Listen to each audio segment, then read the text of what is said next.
네, 이렇게 12.12 사례에서 보듯 내란과 반란의 가담자들을 확실하게 청산하는 것은 현재뿐 아니라 미래를 위한 일입니다. 그래서 엄정함과 철저함이 담보되는 주체가 맡아야 합니다.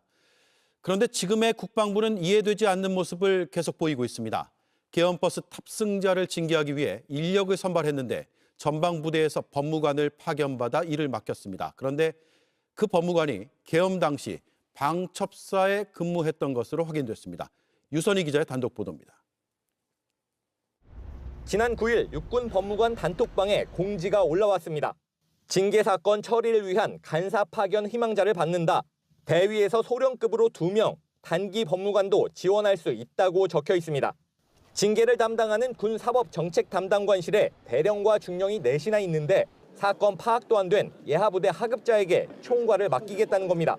서울 근무를 희망하는 전방부대 법무관들의 지원이 이어졌고 포천 6사단 소령 법무참모가 간사로 철원 3사단 중위 법무관 등이 지원 인력으로 선발됐습니다.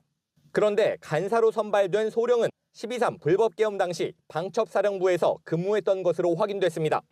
직접 관여를 하지 않았더라도 광범위하게 내란을 기획한 방첩사에 몸담았던 사람에게 내란 징계 총괄을 맡기는 건 부적절하다는 지적이 나옵니다.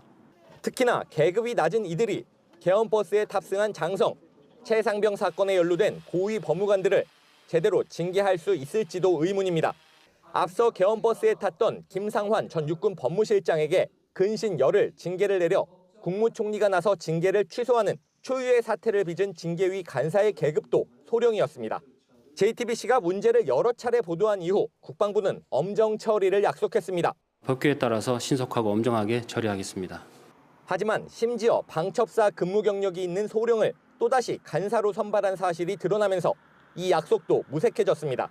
국방부는 간사로 선발된 법무관은 계엄에 연루되지 않았다면서 징계를 엄정하게 하겠다는 말만 반복했습니다. JTBC 유선입니다. 12.3 계엄 당시 계엄사령부 기획조정실장에 임명됐던 육군 준장이 오늘 파면됐습니다. 계엄 관련 장성에 대해 국방부의 파면 처분이 나온 건 이번이 처음입니다. 한편 국방부는 계엄버스 탑승자 징계를 계엄 당시 방첩사에 근무했던 법무관에 맡겼다가 최근 번복한 걸로 파악됐습니다. 오해 소지가 없도록 하겠다는 취지인데 그만큼 징계는 늦어질 가능성이 커졌습니다. 김한수 기자입니다. 국방부는 오늘 12.3 계엄에 연루된 준장 2명에 대해 중징계를 내렸습니다. 이재식 전 합참 전비태세 검열차장엔 파면, 김승환 육군 군사경찰실장엔 강등 조치를 내렸습니다. 이 차장은 12.3 비상계엄 당시 계엄사령부 기획조정실장을 맡아 계엄 상황실 구성에 관여했습니다. 계엄버스에 탔던 김 실장은 계엄 이후 국방부 조사본부장 직무대리를 맡아오다 최근에야 경질된 사실이 JTBC 보도를 통해 드러났습니다.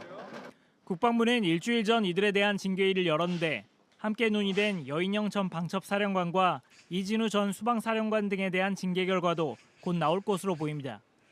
이들과 함께 징계위에 회부된 방첩사 소속 유모대령은 징계 사유 없음 결정을 받았지만 오늘 오전 재심의를 받은 것으로 파악됐습니다. 징계권자인 안규백 국방부 장관이 재심의 요구를 한 것으로 알려졌습니다. 이런 가운데 국방부는 계엄버스 탑승자 징계를 위해 파견된 육군 법무참모 A소령을 원소속 부대로 돌려보낸 것으로 확인됐습니다.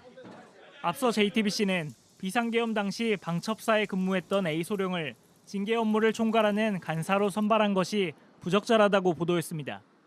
그 직후 국방부는 해당 의혹은 사실이 아니란 취지로 반박했는데 이유 슬그머니 파견을 해제한 겁니다.